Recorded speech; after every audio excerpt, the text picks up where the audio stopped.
हमने क्या गलती की थी, ये सृष्टि रचना के द्वारा आपको बहुत बार बता रखी है। आज विषय दूसरा है, इस करके थोड़ा सा हिंट देंगे, जिसमें परमात्मा ने सतलोक, अलखलोक और ऊपर के अगम और अनामी लोक सभी उत्पन्न कर दिए अपने वचन से अजर अमर। और परमात्मा ने सबसे पहले 16 पुत्रों की उत्पत्ति की, उससे पहले 16 द्वीप उत्पन्न किए, उनमें सबको रहने को कहा। उनमें से एक पुत्र अचिंत था, उससे कहा कि आप सृष्टि रचना करो। शेष उसको अपनी सामर्थ्य का आभास कराना था कि तुम कितने सक्षम हो और क्या कर सकता है प्राणी परमात्मा के अतिरिक्त। तो उसने अपने वचन से अक्षर पुरुष की उत्पत्ति की। श्रीमद् भगवत गीता अध्याय नंबर 15 के श्लोक नंबर 16 और 17 में 3 पुरुष हैं, सरपुरुष, अक्षर पुरुष और उत्तम पुरुष है तो अन्य, उसको परम अक्षर पुरुष यानी परम अक्षर ब्रह्म कहते हैं। जो श्रीमद् भगवत गीता अध्याय नंबर 7 के श्लोक 29 में गीता ज्ञानदाता कहता है कि अर्जुन, जो व्यक्ति जरा और मरण से छूटने के लिए ही प्रयत्नशील हैं, उससे मोक्ष पाना चाहते हैं, वृद्धावस्था से और मृत्यु से, वो उस तत्परम से परिचित हैं, संपूर्ण अध्यात्म ज्ञान से परिचित हैं और सब कर्मों से वो वेल नोन है। वही लोग यहाँ से निकलने की, मृत्यु से और जरा यानी बुढ़ापे के दुख से छूटने का प्रयत्न करते हैं, तो वो उस तत्परम से परिचित होते हैं। अर्जुन ने 8वें अध्याय के प्रथम मंत्र में पूछा कि वो तत्ब्रह्म क्या है।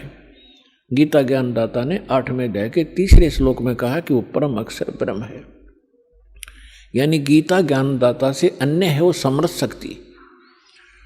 तो 15वें अध्याय के गीता जी के 16 और 17 श्लोक में 3 पुरुष हैं, सरपुरुष, अक्षर पुरुष, और 17वें श्लोक में कहा कि उत्तम पुरुष है तू अन्य है। इन दोनों से, सरपुरुष और अक्षर पुरुष से, वो श्रेष्ठ परमात्मा, उत्तम पुरुष, पुरुषोत्तम तो कोई और है, और वही तीनों लोकों में प्रवेश करके सबका धारण पोषण करता है। वो वास्तव में अविनाशी परमेश्वर है। तो अचिंत ने अक्षर पुरुष की उत्पत्ति की, और अक्षर पुरुष वहाँ एक सरोवर है, मान सरोवर, अमृत से भरा हुआ, उसमें जाके सो गया, गहरा चला गया। वहाँ श्वासों से जीवन नहीं है। काफी समय तक वो बाहर नहीं आया। आपको थोड़ी सी सृष्टि रचना का हिंट देकर आज का जो विषय है वो फिर चलेगा। अचिंत ने देखा अक्षर पुरुष सरोवर के अंदर, निद्रा के अंदर, गहरी निद्रा में सो रहा है, और अक्षर पुरुष के बिना अचिंत सृष्टि नहीं कर सकता। तब उसने अर्ज की कि अक्षर पुरुष निद्रा में है, प्रभु मैं कुछ नहीं कर पा रहा हूँ।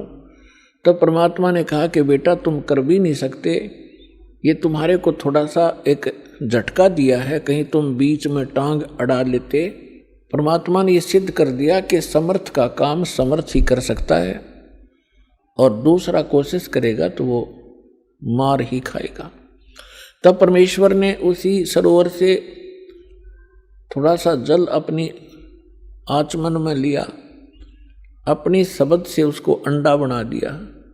अंडे में अपने वचन से, अपने ही अंदर से एक आत्मा उसमें प्रवेश कर दी। उस अंडे को बहुत बड़ा आकार का अंडा बना दिया, उसको उसमें छोड़ दिया। सरोवर में गड़गड़ गड़गड़ करता हुआ वो नीचे गया। तो उसकी गड़गड़ाहट सुन के अक्षर पुरुष की निद्रा खुल गई। और किसी को कच्ची निद्रा से जगा दिया जाए तो उसमें थोड़ा सा क्रोध होता है। उसने क्रोधवश उसको देखा कि किसी ने मेरी निद्रा भंग कर दी, तो वो कोप उस अंडे पर टकराया, उससे अंडा फूट गया। उसमें से ये सरपुरुष निकला, सरपुरुष। अब इस अध्यात्म ज्ञान को सुनने के लिए यह सृष्टि रचना एक मास्टर की समझ लेना। और जब तक आप इस सृष्टि रचना से परिचित नहीं होगे तब तक आप अध्यात्म का कोई सिर पैर नहीं समझ सकते। प्रथम बार कोई सुनेगा उसको ऐसा लगेगा जैसे दंत कथा बनावटी कहानी है। अब वो अंडा फट जाने से उसमें से सरपुरुष निकला ज्योति निरंजन, जिसको काल भी कहा जाता है, जो 21 ब्रह्मांड का स्वामी है। तब परमेश्वर ने कहा कि तुम दोनों बाहर आओ। वो दोनों बाहर आ गए। उनसे कहा कि जाइए आप अचिंत के द्वीप में रहो। एक स्थान तीनों को दे दिया, अचिंत, सरपुरुष और अक्षर पुरुष। उसके पश्चात परमेश्वर ने स्वयं शेष रचनाएं की और हम सभी आत्माओं को अपने वचन से उत्पन्न कर दिया। असंख्य जितने भी यहाँ चींटी, मच्छर, मक्खी, सूक्ष्म जीव जो दिखते भी नहीं, दूरबीन से देखे जा सकते हैं, हाथी, देवता, ये सभी प्राणी परमात्मा ने अपनी वचन से उत्पन्न करके, ये सभी आत्माएं ऊपर रहा करती थी।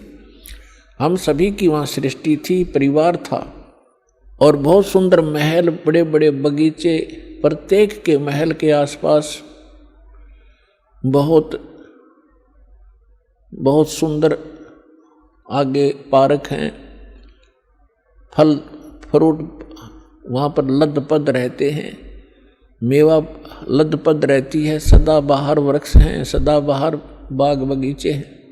तब परमात्मा ने हम सबको उत्पन्न किया, हम अलग अलग रहने लगे और हमारा वहाँ पर एक परिवार बन गया। जैसे आपका यहाँ परिवार बन गया, ऐसे वहाँ भी आपका ऐसे सुंदर परिवार था। प्यार से रहते थे, कोई तकलीफ नहीं, किसी वस्तु का अभाव नहीं, कोई काम नहीं। तो फिर कुछ समय के उपरांत काफी समय बीत गया था, तो इस ज्योति निरंजन सरपुरुष के मन में एक खुरापात उत्पन्न हुआ। इसने सोचा हम तीन तो एक स्थान पर एक ही प्लाट में रह रहे हैं, द्वीप में, और शेष मेरे भाई अब अलग अलग द्वीपों में रह रहे हैं, तो मैं अलग से द्वीप प्राप्त करूंगा। इसने अलग से स्थान प्राप्ति के लिए तप शुरू किया, एक पैर पे खड़ा होकर।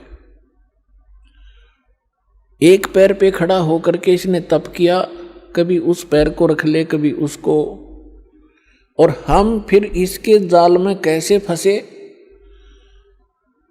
हम इस ज्योत स्वरूपी निरंजन को देखने लगे और इसके इस ड्रामे को, इस एक्टिंग को, इस तपस्या को हम देखकर प्रभावित हो गए और ये सोचने लगे बड़ा कमाल कर दिया इसने, एक पैर पर खड़ा है, ओहो कितने युग बीत गए, कितना समय बीत गया। तो ये समझ, आज हमारे अंदर भी एक ऐसी प्रेरणा, ये धारणा या कमजोरी आज भी विद्यमान है। जैसे कोई एक्टर, कोई हीरो या हीरोइन, अभिनेता, अभिनेत्री,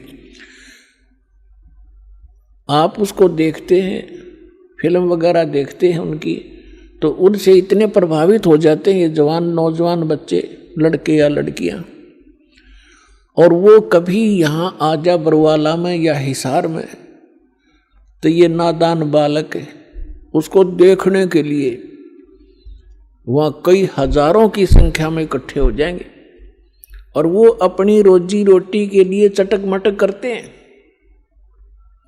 और ये फजूल में मुफ्त में डले ढोने के लिए उसको देखने जाते हैं, उन पर इतने आसक्त हो जाते हैं और उनको अपना फेवरेट हीरो और हीरोइन बोलते हैं। मैं बताऊं, उनसे लेना एक न देने दो, वो उनको बता टिंडे देंगे, वो अपने लिए नाचें कूदें बकवाद करें, दो पैसे इकट्ठे करने की खातिर, और ये मुंह बाएं देखें जहाँ उसकी खातिर वो खड़ी इतने किलोमीटर पे। तो ये कमजोरी हमारे वहाँ हुई थी। हमें सारी सुविधा वहाँ प्राप्त थी, हमारा समर्थ भगवान हमारे को सब सुविधाएं दे रहा था और उस सुविधाओं को भूलकर परमात्मा के एहसान को भूलकर हम इस नीच को देखने लगे, इस काल को।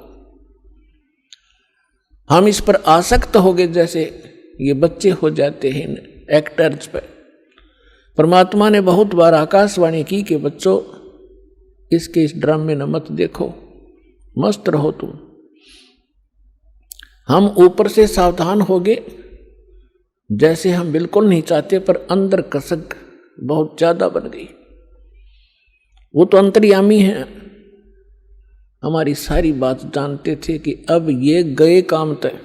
जब उसने 70 युग तक तप किया तब परमेश्वर ने पूछा कि बोल ज्योत निरंजन आप क्या चाहते हो, क्यों ऐसा ये हठ कर रहे हो। तब उसने कहा पिताजी मेरे लिए ये स्थान बहुत कम है, मुझे कोई अलग स्थान दे दो, मैं अपना अलग स्थान चाहता हूँ। परमात्मा ने कहा ठीक है भाई, तब से राजमदमानम और जन्म तीसरे शुक्र सवानम। तेरे इस तप के कारण मैंने तुझे 21 ब्रह्मांड का राज दे दिया। जैसे एक धनी पिता अपने पुत्र को उसके हिस्से के 21 प्लाट दे दे खाली।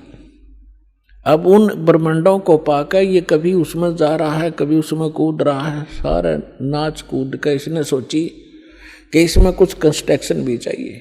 अब वो समर्थ है, सबका सब सारे मटेरियल उस परमात्मा से उपलब्ध हो सकते हैं। इसने फिर तपस्या की, 70 युग फिर तप किया। हम फिर भी इसको बहुत ज्यादा चाह रहे थे, ऊपर से सावधान थे पर अंदर से कसक गजब की थी। तब परमेश्वर ने पूछा भी बोल क्या चाहता है ज्योत निरंजन, अब तुझे और क्या चाहिए। तब इसने कहा कि भगवान परमात्मा हे पिताजी मेरे लिए मुझे कुछ कंस्ट्रक्शन करने का मटेरियल सामग्री दे दो। तब परमात्मा ने इसको 5 तत्व और 3 गुण दे दिए और कहा ले बेटा खेल खिलौनों से। इनको पाकर के इसने फिर सोचा कि अब मैं इसमें कंस्ट्रक्शन भी कर लूंगा और फिर ये यहाँ मुझे अकेले का दिल लगे नहीं, इसके अंदर कुछ प्राणी चाहिए। इसने फिर से हठ योग शुरू किया। जब इसने तीसरी बार 64 युग तप किया तब परमात्मा ने पूछा कि बोल ज्योत निरंजन तू क्या चाहता है। तो जो तूने मांगा मैंने दे दिया, अब क्यों हठ कर रहा है। तब इसने कहा कि प्रभु हे परमेश्वर हे पिताजी मेरा अकेले का दिन नहीं लगता, कुछ आत्मा मुझे दे दो। परमेश्वर ने कहा कि देखो भाई इस और तपस्या के लिए तू कुछ और मांग सकता है, अन्य तेरे को ब्रह्मांड दे दूंगा, लेकिन आत्मा नहीं दे सकता क्योंकि ये मेरे अंश हैं और तू इनको घना दुखी कर देगा और मेरे से देखे नहीं जाएंगे फिर ये। तब इसने कहा था नहीं पिताजी मैं सत्य का राज करूंगा, जो जैसा कर्म करेगा मैं वैसा ही फल दूंगा, मैं कोई अत्याचार अन्याय नहीं करूंगा। परमात्मा बोले भी पर एक बात है, यदि कोई सब इच्छा से तेरे साथ जाना चाहता है तो मैं अलाउड कर सकता हूं, नहीं तो मैं नहीं भेजूंगा अपनी आत्मा को, चाहे तो कुछ भी कहे। तो हम पहले से ही जो यहाँ आकर फंस गए, गधे कुत्ते सूअर मच्छर माखी सांप बिच्छू बनकर धक्के खा रहे हैं, हम पहले से इस पर आसक्त थे। जब ये हमारे पास आया इसने पूछा, इसने कहा कि मैंने पिताजी से ऐसे ऐसे 21 ब्रह्मांड प्राप्त किए हैं, उनमें ऐसे ऐसे बाग बनाऊंगा, उनमें स्वर्ग बनाऊंगा, ऐसे ऐसे झरने बनाऊंगा, हीरे पन्ने जवाहरात के पहाड़ बनाऊंगा, क्या तुम मेरे साथ चलोगे। हम तो पहले ही आसक्त थे। हमने कहा कि यदि पिताजी आज्ञा दे देंगे तो हम चल पड़ेंगे, हम तैयार हैं। इसने पिताजी के पास परमेश्वर के पास जाकर कहा कि हे भगवान कुछ आत्माएं मेरे साथ चलने को तैयार हैं। तब परमात्मा ने कहा कि ऐसे नहीं, मेरे सामने स्वीकृति जो करेगा मैं उसको भेज सकता हूँ। अपनात्माओं एक समस्या और आती है, क्योंकि हम इस नए ज्ञान में सुनते हैं तो हमारे अंदर इतनी शंकाएं उत्पन्न हो जाती हैं जैसे सावन के महीने में घास फूट जाया करे, निरी शंकाएं पैदा होंगी। पर शंका का समाधान इस सत्संग से होगा। सुनते ही रहना, सुनते ही रहना, अपने आप सेटिंग हो जाएगी। अब आपके मन में ये आवेगा कि परमात्मा तो जानी जानते कि हमें कितना कष्ट होगा, तो हमें यहाँ नहीं भेजना था। हम अपनी गलती नहीं मानते कि हमने अपने परम पिता को छोड़कर इस नालायक पर आस्था नहीं करनी चाहिए थी, जो हमें सारा सुख दे रहा था, और वो तो त्याग दिया, और इस नंग के पीछे लाग लिए जो आप भिखारी उस परम पिता का। अपने आत्मा। दूसरा ये एग्जाम्पल समझिए कि जैसे सेब विक्रेता होता है, उसको सेब कितनी प्रिय होती है, कितनी कॉस्टली होती है। 1, 2, 3, 4, 10 यदि सेब खराब हो जाती हैं, वो उन सेब को उन सेबों में नहीं रख सकता जो स्वस्थ है। वो भले ही उसको खूब कष्ट होता है, दुख होता है, उसको ये पता है कि देख मेरे को 100-200 रुपये की हानि होगी, वो फिर भी उन खराब सेबों को उठा के और कुरडे में फेंक देता, उसने सूअर खाया कर। भले उसकी आत्मा दुखती है कि मुझे कितनी हानि होगी, लेकिन रख नहीं सकता कि ये और भी डूब देंगी। तो हम खराब सेब हो गए थे और परमात्मा ने हमारे को वहां से फेंकना अनिवार्य समझा था। ये एक और एग्जाम्पल आपको बता जा रहा है। अब परमात्मा ने हमारे से आकर पूछा कि बोलो भाई कौन जाना चाहता है इसके साथ।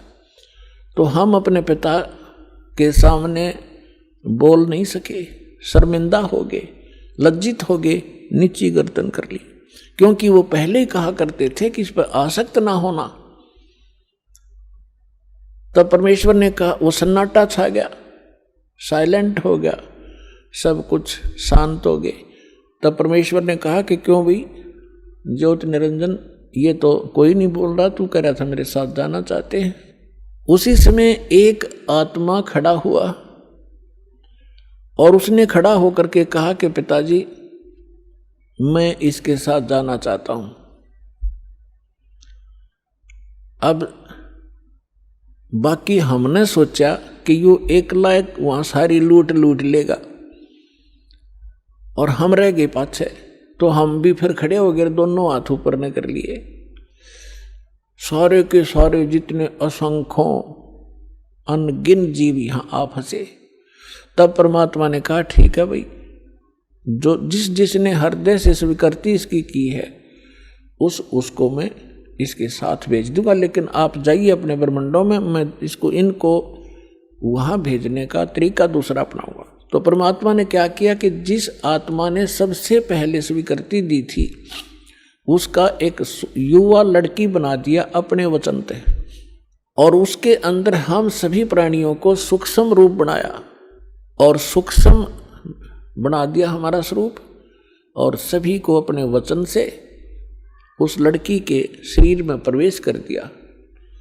अपनात्मा, अब वैज्ञानिक तरीके से आप अच्छी तरह समझ सकते हो कि हमारे ब्लड के अंदर कितने जीवाणु हैं।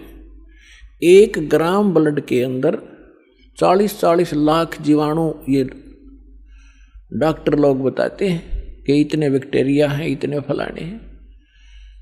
तो इसको समझने में कति देर नहीं लगेगी। तो इसी प्रकार परमात्मा ने उस लड़की के शरीर में हम सभी को सूक्ष्म बनाकर प्रवेश कर दिया। अब वो लड़की कौन है? ये अष्टंगी है, दुर्गा है, और हम सभी उसमें प्रवेश कर दिए। अपने पुत्र सहजदास को जो परमात्मा ने सबसे पहले 16 वचन से उत्पन्न किए थे, उनको ही वो विशेष वहाँ की व्यवस्था के लिए प्रयोग करते हैं। तो सहजदास को कहा कि जा इस अपनी बहन को ले जा और इस ज्योत निरंजन के पास उसके ब्रह्मंडों में छोड़िया, और उसको बता देना कि मैंने इस लड़की को, बेटी को एक वचन पावर दे दी है, जितने जीव वो कहेगा या उत्पन्न कर देगी वचन से, और जितनी आत्माओं ने तुम्हारे साथ जाना चाहा था इसके शरीर में प्रवेश है। सहजदास ने जाके सब कथा सुना दी और लड़की को छोड़कर वापस आ गया। अब इस ज्योत निरंजन ने अब ज्योत निरंजन के मन में ये दोष आया, अकेली युवा लड़की को देखकर इसने यह एक और भयंकर गलती कर दी। ये विषय वासना वश होकर लड़की के साथ दुराचार करने की चेष्टा करने लगा। तब लड़की ने कहा कि ज्योत निरंजन देखो, आप पिता के वचन से उत्पन्न हुए अंडे से, आप मेरे बड़े भाई हो, उसके बाद हमारी उत्पत्ति उसी परमेश्वर ने की है। मैं आपकी बहन और आप मेरे बड़े भाई, ये दुष्कर्म ना करें। मेरे को परमात्मा ने वचन दिया है, वचन शक्ति दे रखी है, जितने जीव आप कहोगे नर और मादा मैं वचन से उत्पन्न कर दूंगी। लेकिन उसने एक नहीं सुनी और उसी समय उसने उस लड़की को, परमात्मा ने एक और रजा बख्शी थी कि उस लड़की को प्रजनन इंद्री नहीं लगाई थी, बाकी शेष सब फीचर्स जो थे वो सब लड़की वाले थे। तो उसने अपनी नख रेखा से, नाखूनों से प्रजनन इंद्री बना ली। अब लड़की ने देखा कि जुल्म करेगा, मेरी इज्जत लूटेगा, तो उसने एकदम सूक्ष्म रूप बनाया और वो जो ही उसके साथ दुराचार करने की स्थिति में हुआ, मुंह खोला बकवाद के लिए, उसके मुख के माध्यम से पेट में चली गई।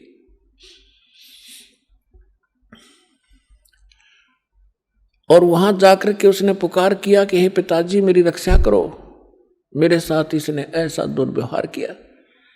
परमात्मा को पता था कि तुमने यही टिंडे देगा यू, उनको पहले ही मालूम था। हो गया शुरू ड्रामा इसका। तब अपने पुत्र जोगजीत का रूप बना के, जो प्रथम 16 उत्पन्न हुए थे, उन्हीं के रूप में परमात्मा यहाँ आते हैं और उसके लोक में भी जोगजीत रूप बनाकर गए थे। और वहां प्रकट होकर के कहा कि ज्योत निरंजन सुन दे अब वचन परमात्मा का, तूने एक महान दोष कर दिया इस सच्चे लोक में, और ऐसे सच्चे लोक में ऐसे जुल्म करने वाले को ये दंड लगता है, ये दोष लगता है, अपराध लगता है, उसको एक रोग लगता है। आज से तेरा नाम काल होगा। लड़की को तूने बदतमीजी से दुखी किया और तेरे पेट में ये चलेगी, तूने इसको निगल लिया और 1 लाख मानव शरीरधारी प्राणी तू डेली खाया करेगा और 1.25 लाख उत्पन्न किया करेगा। उसके पेट को चाक किया परमात्मा ने अपने नाखून से, लड़की को बाहर निकाल दिया और कहा कि आज से तुम यहां नहीं रहोगे, इन 21 ब्रह्मांड को लेकर तुम दोनों यहां से चले जाओ मेरी आंखों के सामने से। अब ज्योत निरंजन ने बहुत फिर बाद में अपनी गलती का आभास भी हुआ और कहा भाई मुझे माफ कर दे, पिता से मुझे क्षमा करवा दे। वो अपना भाई समझ रहे थे, जोगजीत समझ रहे थे वो स्वयं परमात्मा। तब परमेश्वर ने कहा कि बस और फालतू बात मत करे और यहां से अति शीघ्र निकल जा। इतना ही कहा था, उसके 21 ब्रह्मांड विमान की तरह खिसक चले पड़े बहुत ही गति से, और सतलोक से 16 शंख कोश की दूरी पर आकर परमात्मा के विधान अनुसार ये यहां चक्कर लगाने लगे। 16 शंख कोश की दूरी पर सतलोक से ये हम यहां बैठे हैं। नील पद्म शंख, जैसे हम गिनते हैं ना 1000, 10,000, लाख, करोड़, 10 करोड़, अरब, 10 अरब, खरब, 10 खरब नील, 10 नील पद्म, 10 पद्म, फिर शंख।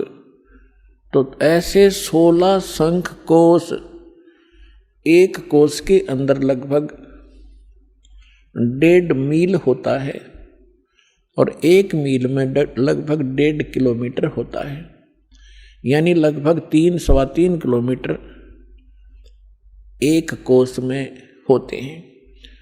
तो 48 संख्य किलोमीटर की दूरी पर हम सतलोक से यहाँ आ गए, ये काल और ये दुर्गा। अब यहाँ आकर के इसने सोचा, इसने फिर वह बकवाद शुरू करी। लड़की ने फिर कहा कि ज्योत निरंजन देख, जुल्म ना करे, पहले तो मैं तेरी बहन, तू मेरा बड़ा भाई, फिर मैं तेरे पेट से बाहर आई, तेरी बेटी होगी, और ये दोनों नाते पवित्र होते हैं, तो जुल्म ना करे। पर इसने एक नहीं सुनी और दुर्गा के साथ पति पत्नी व्यवहार किया और 3 पुत्र उत्पन्न किए। 3 पुत्र अष्टंगी जाए, ब्रह्मा विष्णु शिव नाम धराए। अपन आत्माओं यहाँ थोड़ा सा हिंट देंगे, क्योंकि आज का विषय एक बहुत ही अपने स्तर का होगा। क्योंकि एक तो ये सिद्ध करना अनिवार्य है कि हम जिसकी शरण ग्रहण किए हुए हैं वास्तव में यो परमात्मा है कि नहीं। तो ये परमात्मा अपने द्वारा रची हुई सृष्टि को स्वयं ही ठीक ठीक बताता है, और उस परमेश्वर ने अपनी रचना को, अपनी सृष्टि रचना को आप ही आके बताया है। आज तक ब्रह्मा विष्णु महेश की कोई उत्पत्ति करने वाला आदमी नहीं था। ऋषि वह ऋषि, चाहे कोई कितना विद्वान पाक रहा था। फिर क्या हुआ, अब थोड़ा सा ये मौखिक बता के फिर आपको शास्त्रों में दिखाऊंगा, तब आपका विश्वास दृढ़ होगा। तब ये तीनों पुत्र उत्पन्न हो गए। इसने क्या कर रखा है, ये देखिएगा, एक ब्रह्मांड है, ये एक ब्रह्मांड है। चित्र दिखाएंगे, इसका अंडे जैसी शेप है, एलिपिकल शेप है इसकी, ये देखिएगा। ये एक ब्रह्मांड का चित्र है, ये देखिए, ये एक ब्रह्मांड है इतना।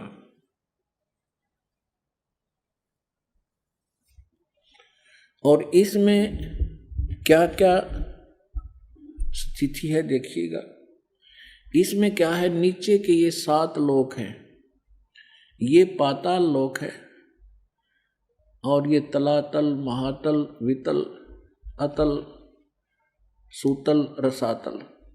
ये पाताल लोक, ये पृथ्वी लोक, और ये शिव का लोक, ब्रह्मा जी का लोक, विष्णु जी का लोक, ये कोमन स्वर्ग और नरक, और ये इंद्र का लोक, स्वर्ग के राजा का लोक, ये धर्मराय का लोक जो न्यायाधीश है, ये मानसरोवर है, ये शपथपुरी सप्तऋषियों का अलग से नगरियां हैं, ये एक एक द्वीप है, और ये है ब्रह्मलोक, ये सारा ब्रह्मलोक है। इस ब्रह्मांड के अंदर ही ये ब्रह्मलोक है। इस ब्रह्मलोक के अंदर इस काल ने एक और जाल फैला रखा है, एक ये तो महा इंद्र का द्वीप है, ये ब्रह्मलोक है जिसको महास्वर्ग कहते हैं। ये नकली सतलोक, नकली अलखलोक, नकली अगम और नकली अनामी लोक की रचना इस काल ने धोखा देने के लिए, जीवों को ये धोखा देने के लिए करवा रखी है। और ये दुर्गा का लोक है अलग से, ये समुद्र है शेष सारा, ये सब समुद्र है चारों तरफ, ये सारा समुद्र है। और यहाँ एक अलग से इसने गुप्त स्थान बना रखा काल ने, यहाँ कोई नहीं जा सकता इस काल की इच्छा बगैर। यहाँ इसने 3 स्थान बना रखे हैं, एक रजोगुण प्रधान नक्षत्र, एक रजोगुण प्रधान नक्षत्र, एक सतोगुण प्रधान नक्षत्र, एक ये तमोगुण प्रधान नक्षत्र। जैसे किसी कक्ष में, किसी मकान में, बिल्डिंग में, हाउस में 3 कक्ष हों और एक कक्ष में लगे हों ये अश्लील चित्र, और दूसरे में लगे हों साधु संत फकीरों के, महापुरुषों के, भक्तों के चित्र, और तीसरे में लगे हों शहीदों के, सूरवीरों के चित्र, तो जब व्यक्ति उन अश्लील चित्रों वाले कक्ष में प्रवेश करेगा, उनकी देखकर उन बकवादों को मन में उसी प्रकार के भाव नेचुरली रहेंगे, चाहे वो 2 घंटे रहे चाहे 3 घंटे रहे, उनमें दृष्टि पड़ी ना और मन में वो दोष उत्पन्न होंगे, तो उसमें वो रजोगुण युक्त रहेगा। और जब सतोगुण प्रधान स्थान पर जाएंगे, जहाँ साधु संत फकीरों के महापुरुषों के चित्र लगे हों, उनकी हिस्ट्री लिखी हो, तो वहाँ जाकर के उसमें अपने आप एक साधु जैसा स्वभाव बन जाता है। और तीसरे, जहाँ सूरवीरों के शहीदों के फोटो लगे हों, तो उनकी कथाओं से उनके बलिदान को देखकर वैसा ही स्वभाव बन जाता है। इस काल ने ये जाल फैला रखे, ये परमात्मा कबीर जी ने आके हमें बताया। अब भगवान बिना या इसकी जड़ ने कौन खोद है, ऐसा जाल फैला रखा है ब्रह्मा विष्णु महेश को पता नहीं हमारा पिता कौन है। और उस परम पिता ने आके इनकी एक एक दाना दाना गिनवा दिया। तो इसने क्या कर रखा है कि जैसे ही बाप ने देखा, ये देखिएगा इस स्थान पर ये 3 ऐसे लंबे चौड़े क्षेत्र हैं, ये वैसे दिखा रखे आपको। ये बहुत हजारों किलोमीटर, हजारों कोस का क्षेत्र है। इस क्षेत्र में ये रजोगुण प्रधान क्षेत्र है। तो ये क्या करता है, इसमें स्वयं ये ब्रह्मा का रूप बना लेता अपने पुत्र, जैसे ये ऐसा रूप, और अपनी पत्नी दुर्गा को रखता है सावित्री रूप में। इन दोनों के योग से, पति पत्नी व्यवहार से जो पुत्र उत्पन्न होता है वो ऐसी शकल का और इसी विचारों का बन जाता है। ये तब तक इसी में रहते हैं जब तक इसका जन्म ना हो ले, और फिर उसको वहीं परवरिश के लिए रख देते हैं, कोमा में रखते हैं। जब तक ये युवा नहीं हो जाते तो ये कोमा में रखते हैं और वैसे उनकी परवरिश जारी रखते हैं। उसके बाद फिर ये यहाँ आ जाते हैं सतोगुण प्रधान क्षेत्र में। यहाँ ये विष्णु रूप बना लेता है और अपनी पत्नी दुर्गा को ये लक्ष्मी रूप बना लेता है। इन दोनों के संयोग से जो पुत्र उत्पन्न होता है वो सतोगुण युक्त हो जाता है और इस जैसी ही शकल का बन जाता है। और यहाँ देखिएगा, और जब ये तमोगुण प्रधान क्षेत्र में जाता है तो वहाँ ये ऐसी वेशभूषा बना लेता है और दुर्गा को ये ऐसे पार्वती जैसी शकल बना कर वहाँ रखता है। इन दोनों के संयोग से जो पुत्र उत्पन्न होता है वो इस जैसी शकल का बन जाता है। फिर इन तीनों को ये कोमा में रख देता है और जब ये जवान हो जाते हैं, युवा हो जाते हैं, इन तीनों को इकट्ठा कर देता है। अब इससे पहले हम आपको परमात्मा कबीर जी द्वारा अपनी ये सारी हमारी सृष्टि रचना सुना रखी है और ब्रह्मा विष्णु महेश के कौन माता पिता हैं वो थोड़ा सा हिंट दूंगा।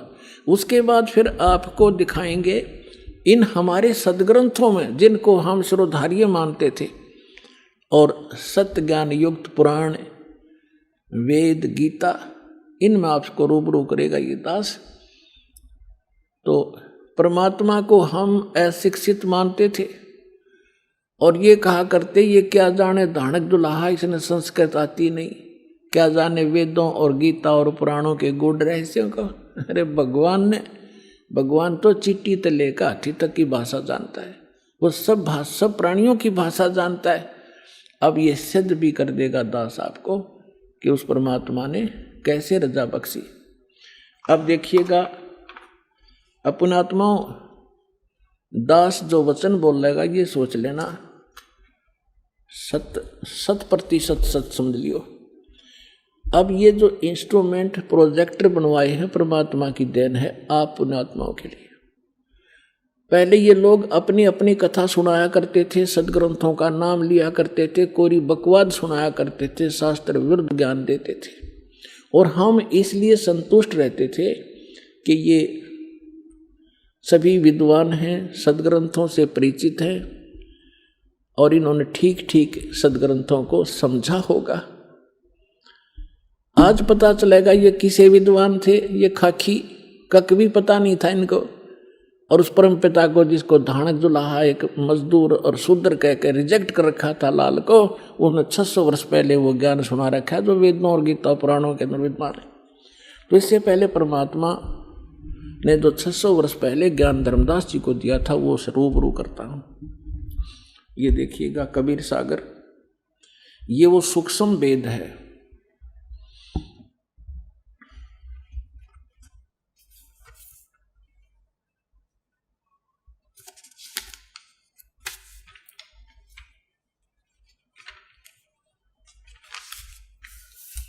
ये देखिएगा यहां पर, ये यहां से छपा है।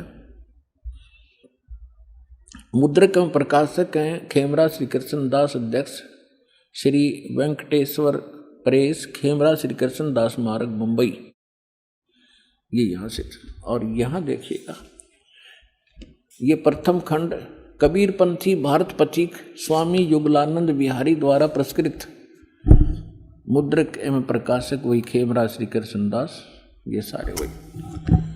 अब हम आपको, ये है ज्ञान बोध और बोध सागर, कबीर सागर का एक अध्याय है बोध सागर, और उसमें ये ज्ञान सागर एक, बोध सागर खंड है, ज्ञान बोध एक इसमें चैप्टर है, और ये 21 पृष्ठ पर आपको सुनाएंगे। यहां कहा है, धर्मदास ये जग बोराना, कोई न जाने पद निर्वाणा। परमात्मा धर्मदास जी से कह रहे थे कि धर्मदास, इस मोक्ष मार्ग को से कोई परिचित नहीं है, और ना ब्रह्मा विष्णु महेश की सतिथि से परिचित हैं। ये सारा विश्व भ्रमित है, ये सब यथार्थ ज्ञान से परिचित नहीं है, इसलिए मैं तुझे तेरे को ये कथा सुनाई है। देखिएगा, धर्मदास ये जग बोराना, कोई न जाने पद निर्वाण। निर्वाण माने मोक्ष मार्ग, पद माने मार्ग। यही कारण मैं कथा पसारा, जग से कहिए वो राम नियारा। ये गलती से मिसप्रिंट है। यही ज्ञान जग जीव सुनावो, सब जीवों का भरम नसावो।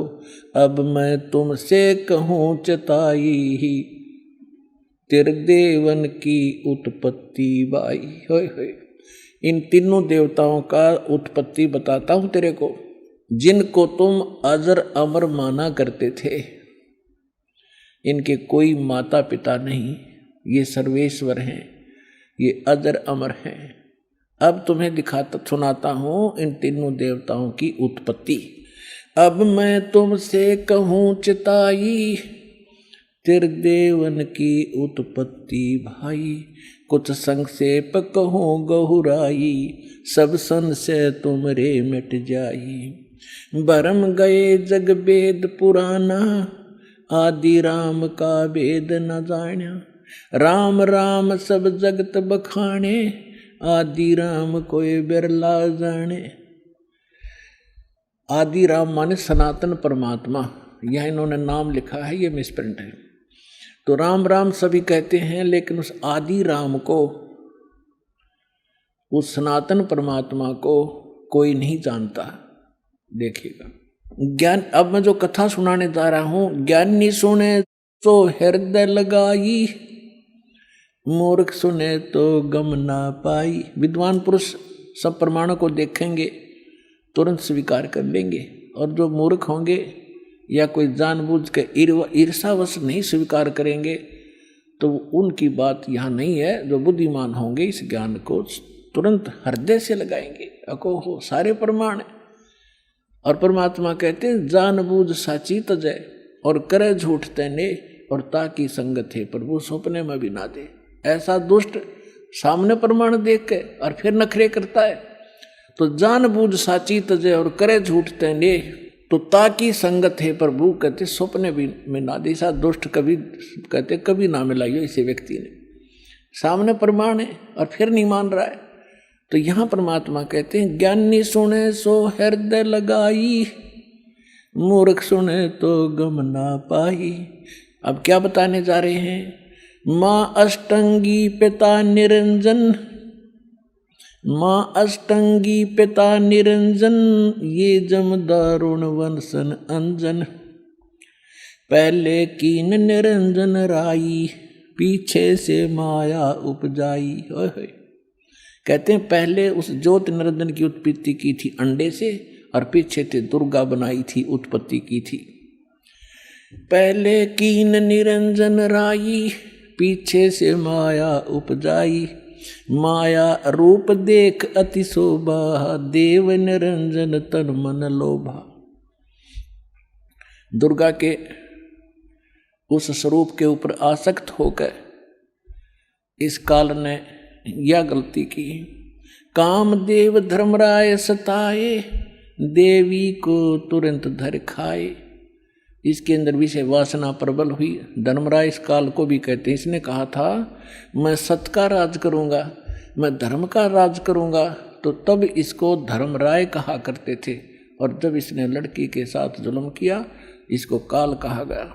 अब क्या कह रहे हैं? माया रूप देख अति शोभा, देव निरंजन तन मन लोभा।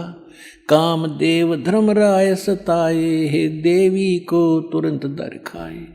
पेट से देवी करी पुकारी, हे साहेब मेरा मोह करो उबारी। टेर सुनी सतगुरता आए, अष्टंगी के बंद छड़वाए।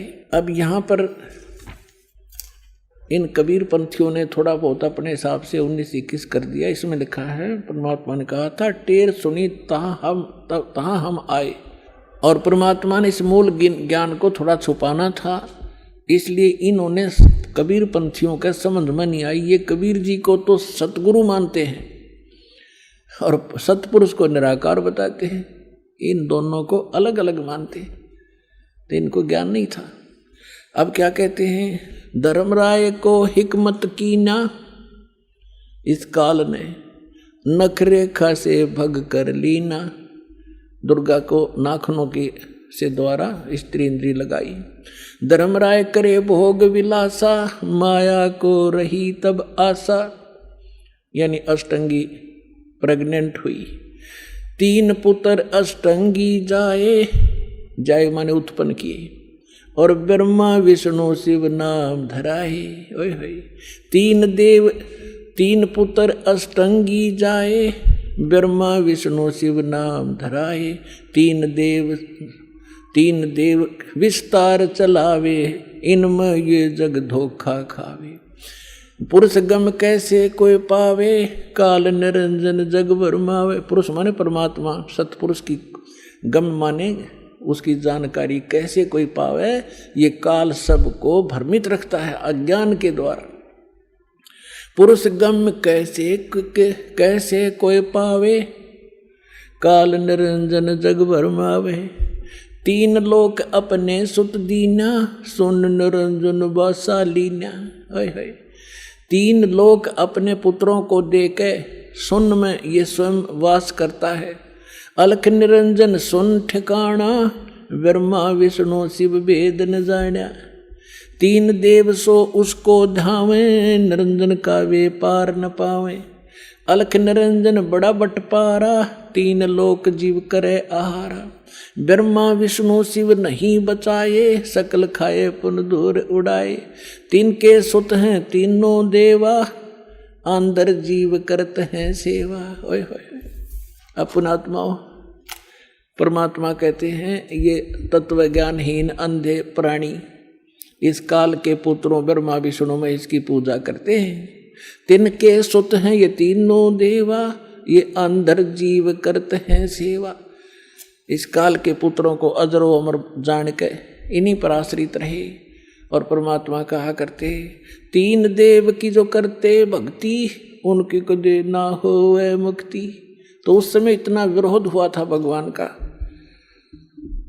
परमात्मा के साथ जो सितम ढाए थे इन दुष्टों ने। आज कलेजा मुंह को आजाद, वो कथा कभी कभी सुनाएंगे आपको रह कर। पहले दास चाहता है कि आपको ज्ञान से परिपूर्ण करें, फिर उसके बाद आप सारी बातों को जो भी दास मुख से बोलेगा सारी सच्ची मानोगे और वो सत्य ही होंगी। 3 के सुत हैं तीनों देवा, ये अंदर जीव करते हैं सेवा। सेवा माने पूजा। इनके 3 यानी उन दोनों के, काल और दुर्गा के पुत्र हैं ये तीनों देव, और ये तत्व ज्ञानहीन प्राणी इनकी पूजा करते हैं। अकाल पुरुष का हो नहीं चीन्या, काल पाए सभी गए लीन्या। तीन देव और असुर अवतारा, ताको भजय सकल संसारा। ब्रह्मा विष्णु महेश और इन्हीं के अवतार राम और कृष्ण को ये सारा संसार उन्हीं को भजता है, उन्हीं की पूजा करता है। तीन गुणों का यह विस्तारा, धर्मदास मैं कहूँ पुकारा। गुण तीनों की भक्ति में ये भूल पड़ो संसार। कह कबीर निज नाम बिन कैसे उतर पारे। अपने आत्माओं,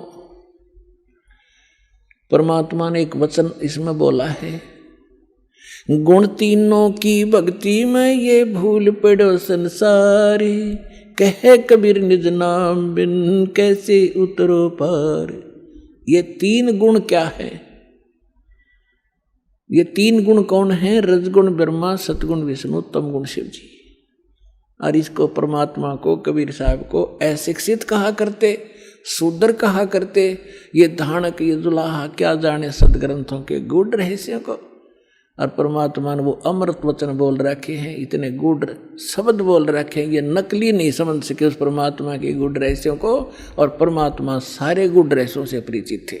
ये देखिएगा मार्कंडे पुराण, ये देखिएगा मार्कंडे पुराण, इन्हीं और गीता प्रेस गोरखपुर तो ऐसा है समझ लो जो ऑथेंटिक रिकॉर्ड हिंदू धर्म के लिए। ये मार्कंडे पुराण सचित्र मोटा टाइप, केवल हिंदी, गीता प्रेस गोरखपुर से प्रकाशित है। इसके 123 पृष्ठ पर ले चलते हैं आपको। 122 तो यहाँ पर है संक्षिप्त मार्कंडे पुराण, यहाँ से शुरू होता है। मार्कंडे जी कह रहे हैं, मार्कंडे जी बोले, मुने, हम यहाँ जाते हैं इसके कति सामने। रजोगुण प्रधान, रजोगुण प्रधान ब्रह्मा और तमोगुण प्रधान रुद्र और सत्व प्रधान विश्वपालक विष्णु हैं। यही तीन देवता हैं और यही तीन गुण हैं। और थोड़ा सा पक्का कर दूं, ये देखिएगा, ये है श्रीमद् देवी भागवत हिंदी टीका सहित भाग 1। ये कहाँ से? इसमें संस्कृत भी साथ है और ये सबसे बड़ा काम इसमें ये है, संस्कृत भी साथ है और हिंदी अनुवाद भी है। अथ श्री देवी भागवतम सभाष्टिकम समाचम, खेमरा श्री कृष्णदास प्रकाशन, मुंबई। ये इसका 3रा स्कंद है। ये है अथ श्री मद देवी भागवते भाषा टीका युक्ते 3 स्कंध है प्रारंभते। 3रा स्कंद शुरू होता है। ये 11 पृष्ठ है और ये 5वां अध्याय है। इसका 8वां श्लोक है। भगवान शंकर अपनी माता दुर्गा से कह रहे, हे माता, यदि हमारे ऊपर सदा आप दया युक्त हो तो हमको यानी मुझे तमोगुण किस प्रकार में प्रदान किया है और ब्रह्मा रजोगुण और हरि सतोगुण युक्त किए हैं। इस हमें क्यों युक्त किए हैं? अब यहाँ संस्कृत भी देखेंगे। यदि दया धर्मना, ये 7वां समाप्त हुआ, 8वां प्रारंभ होता है। यदि दया धर्मना न सदा अंबिके कथम अहम विहित च। मैं क्यों बना दिया तमोगुण, मुझे तमोगुण क्यों बना दिया? और कमल से उत्पन्न होने वाले ब्रह्मा को रजोगुण संभव क्यों उत्पन्न कर दिया? और सुवित किमु सतोगुणो हरि, और विष्णु जी को आपने सतोगुण क्यों बना दिया? इति सिद्धम रजगुण ब्रह्मा सतगुण विष्णु तमगुण शिव जी है। अभी तो आपको परमेश्वर कबीर साहब की वाणी से प्रमाणित किया और फिर परमेश्वर ने अपने से परिचित कराया था आदरणीय गरीबदास साहिब जी को। तो उस परमेश्वर की प्यारी आत्मा गरीबदास जी ने परमात्मा से प्राप्त ज्ञान को किस प्रकार सुनाया। देखिए क्या बताते हैं।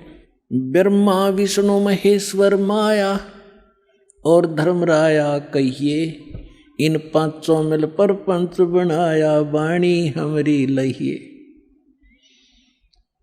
अब गरीबदास जी कहते हैं कि ब्रह्मा विष्णु, जैसे गीता अध्याय नंबर 14 के और श्लोक नंबर 3 से लेकर 5 में स्पष्ट किया है। 5 में विशेषकर कहा है कि अर्जुन, इस माया से उत्पन्न तीनों गुण, दुर्गा से उत्पन्न रजगुण ब्रह्मा, सतगुण विष्णु, तमगुण शिव जी, ये जीव को यहाँ कर्मों के बंधन में बांधे रखते हैं। ये इनको फंसाने के मूल कारण हैं। ये देखिएगा, अब आपको श्रीमद् भगवत गीता से प्रमाणित करते हैं ब्रह्मा विष्णु महेश की उत्पत्ति। ये श्रीमद् भगवत गीता और गीता प्रेस गोरखपुर से प्रकाशित है। जयदयाल गोविंद इसके अनुवादक हैं। ये अध्याय नंबर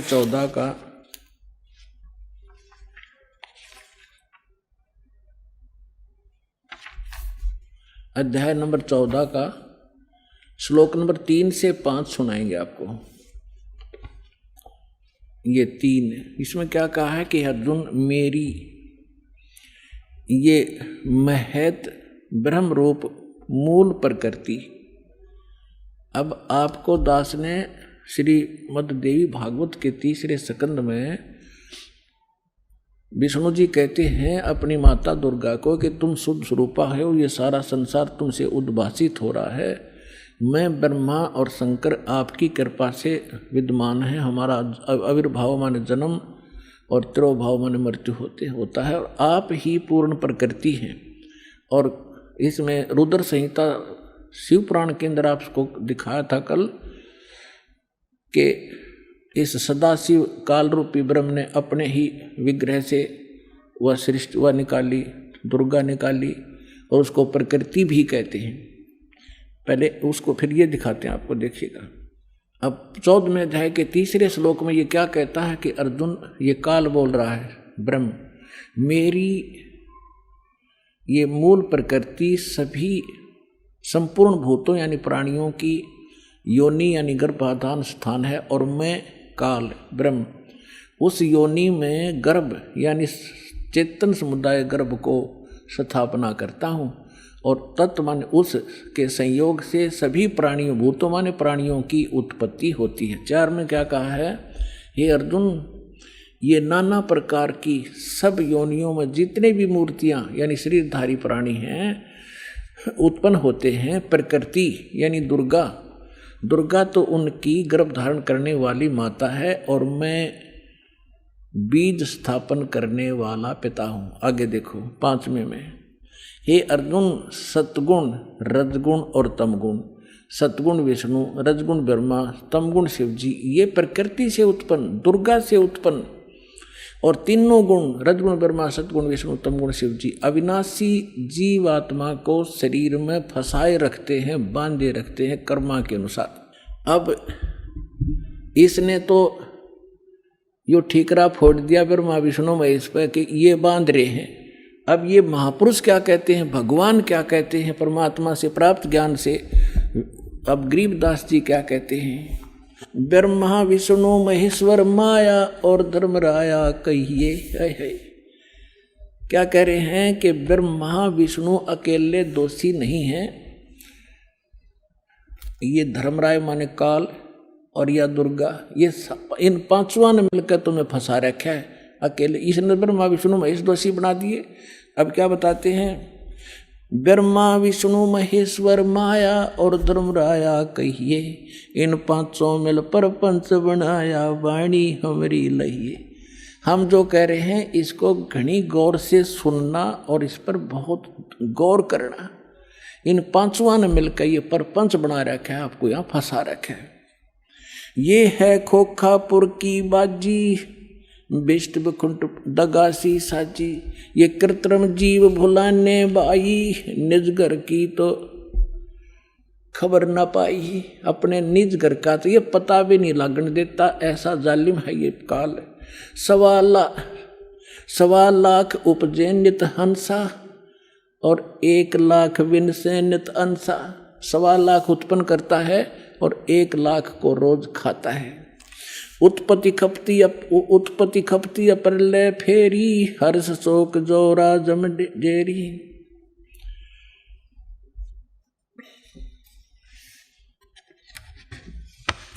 अब क्या बताते हैं परमात्मा, माया आदि निरंजन भाई, अपने जाए आप पे खाई। अपने आत्माओं, आप जब इस ज्ञान से परिचित होगे, आपकी आत्मा गदगद हो जाएगी। और तेरा गजब हो, कहाँ फंस रहे थे और क्या हम ज्ञान लिए बैठे थे। अब क्या बता रहे महापुरुष, माया आदि निरंजन भाई, ये अपने जाए आप पे खाई। ज्योत निरंजन और ये दुर्गा आप पे पैदा करते हैं और आप पे खावे सारा ने। अब दुर्गा खाती नहीं, इसका सहयोग दे रही है। अब इसके विवश होगी, अपने पाप कर्मों के कारण हम इसके पराधीन हो गए। और इसने दुर्गा को इतना डरा रखा है कि तू मेरा भेद किसी को नहीं बतावेगी, नहीं तो तेरी खैर नहीं है। इसने इस डर के कारण ब्रह्मा विष्णु महेश को भी काल का जिक्र नहीं कर रखा। ये तो परमात्मा ना का भांडा फोड़ा इसको बेनकाब किया। ये के सांग है, क्या है यो, इसने भगवान मान रहे थे तुम। सुन शिखर में धर्म अन्यायी, ओए होए, सुन शिखर में यो धर्म काल अन्यायी, और जिन शक्ति डायण मैल पठाई। काल ने कहा था कि दुर्गा मेरा भेद किसी को मत देना। मैं आज से प्रतिज्ञा करता हूं कि मैं अपने वास्तविक रूप में किसी के समक्ष नहीं आऊंगा, और तू मेरा भेद नहीं देना और सारे ब्रह्मांड का तू संचालन करना। तब इसने कहा था कि एक तरफ तो मैं औरत, इतने बड़े विभाग को कैसे संभालूंगी, आप क्यों ऐसा जुल्म कर रहे हो, आप मेरे साथ भी नहीं रह रहे हो। तब इसने कहा था कि मैं काम तो सारे मैं करूंगा, तुझे नियमित बनाऊंगा, गुप्त रूप से मैं सब काम करूंगा, तू चिंता मत करना। तो क्या कहते हैं, सुन शिखर में धर्म अन्यायी, ये काल अन्यायी, जिन शक्ति डायण मैल पठाई। अब दुर्गा को कहते हैं, इसने भी इसका सहयोग दे दिया, विवश होकर के इसको ये नीचे भेज दी। लाख गरा से नित उठ दूती, ये माया आद तकत की कूती। 1.25 लाख घड़ियां नित भांडे, अंसा उत्पत्ति पर ले डांडे। 1.25 लाख तो पैदा करते हैं डेली, और 1 लाख को मार देते हैं। कहते हैं ये हंसा, ये सब जीवात्मा, प्यारी आत्मा भगवान की, जन्म और मरण के इस दंड से दंडित कर रखे। 1.25 लाख घड़ियां नित भांडे, इस शरीर को भांडा बोला है, बर्तन बोला है, इसको चोला भी कहते हैं इसको। तो कहते हैं ये 1.25 लाख ये बर्तन, ये हंस शरीर बनाए जाते मानव के डेली, और 1.25 लाख मारे जाते हैं। 1.25 लाख घड़ियां नित भांडे, हंसा उत्पत्ति पर ले डांडे। ये तीनों चेला बटपारी, सर्जे पुरुषा सर्जी नारी। ये खोखापुर में जीव भुलाने, स्वप्न विष्ट बैकुंठ बनाए। खोखापुर में जीव भुलाए, स्वप्न विष्ट बैकुंठ बनाए। ये है अरहट का कुआ लोई, या गढ़ बंजा है सब कोई। कीड़ी कुंजर और अवतारा, हरहट डोर बंधे कई बारा। ये कोटिक करता फिरता देखा, हरहट डोर कहूँ सुन देखा। ये चतुर्भुजी भगवान कहावे, हरहट डोर बंधे सब आवे। अब यहाँ क्या बताना चाहा है आदरणीय गरीबदास साहिब जी ने परमात्मा से,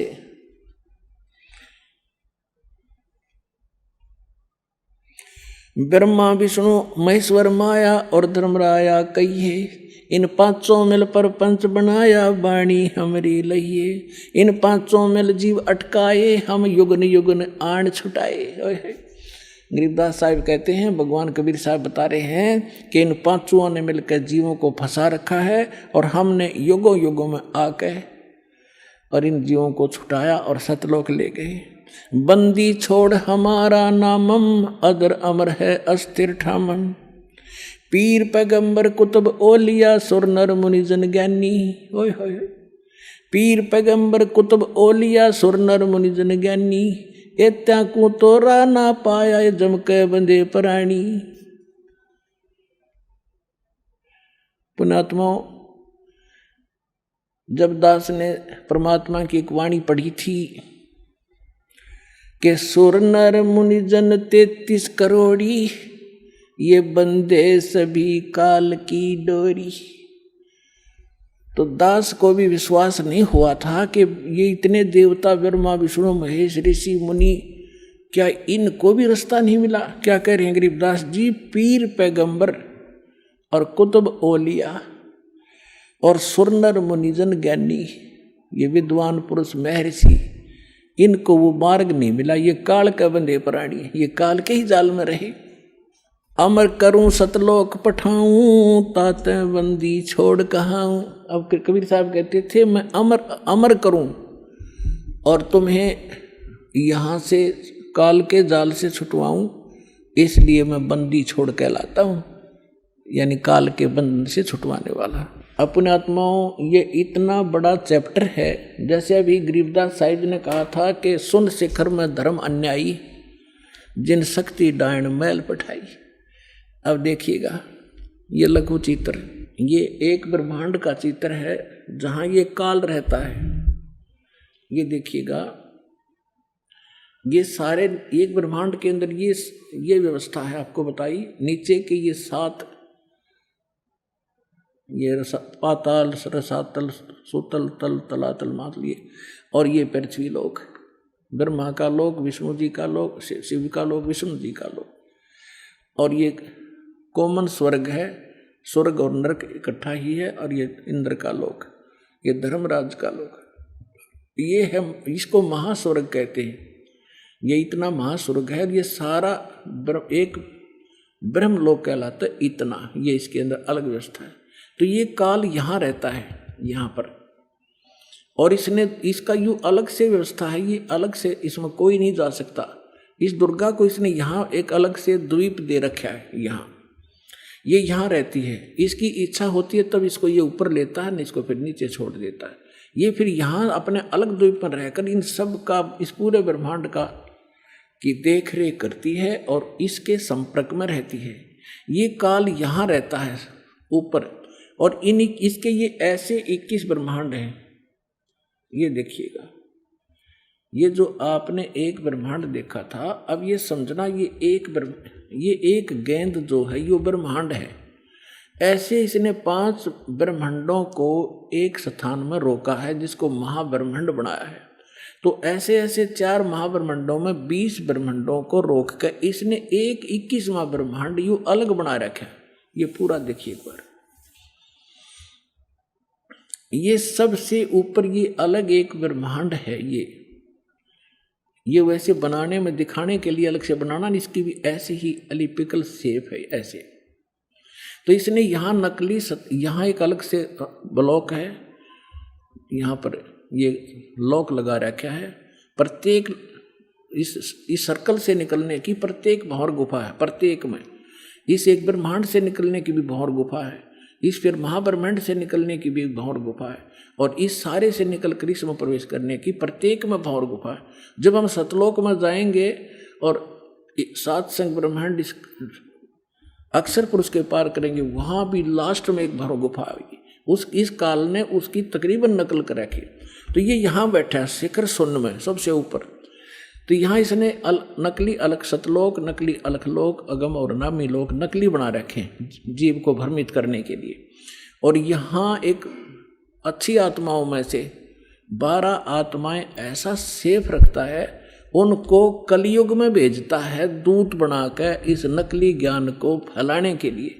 जैसे दास ने आज के सत्संग में सुनाया था सुबह कि जो पुण्यात्माएं भक्ति करके मर्यादा में रहकर चली जाएंगी वो तो गई सतलोक में, जो रह जाएंगी फिर काल उन अपना दुरुपयोग करेगा उन अच्छी आत्माओं के। पुण्य तो वो इस समय के होंगे, अच्छी भक्ति से युक्त चारित्र तो वो अब होंगे, और फिर सारी उम्र असंख्य जन्मों तक वो अपने कर्म फोड़ेंगे, उस पुण्य को ही खत्म करेंगे। तो ये 12 अचिंत भक्तों को ये वहाँ रखता है।